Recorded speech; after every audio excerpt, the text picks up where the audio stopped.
मैं इस वक्त कहरमन मर्ज के जो है मरकज़ी हिस्से में आया हूँ, ये जो कि बिल्कुल डाउन टाउन है। ये मार्केट वाला एरिया था, यहाँ पर मुख्तलिफ होल सेल की जो है वो मार्केट्स मौजूद थी और जो कि ये एरिया जो है वो शदीद मुतासिर था, अपने इस मौजूदा ज़िल्ज़ले से शदीद मुतासिर हुआ है।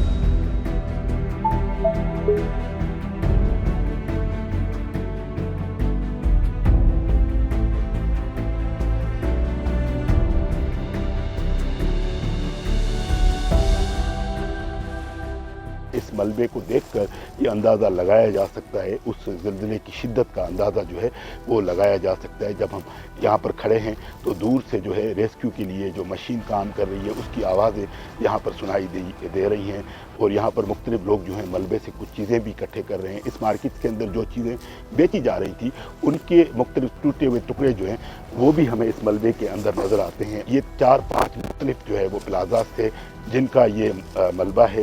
यहाँ पर एक मशीन भी खड़ी हुई है। ये कुछ अरसे तक यहाँ पे काम, इस मलबे को देखकर अंदाज़ा लगाया जा सकता है कि यहाँ पर रेस्क्यू हुआ था। इस मलबे को बिल्कुल उलट पुलट करके रख दिया गया है और अब इस पर जो है वो रेस्क्यू का काम रोक दिया गया है। तो ये ओवरऑल जो है इस मलबे को देखकर उस ज़िलज़ले की शिद्दत का अंदाज़ा लगाया जा सकता है।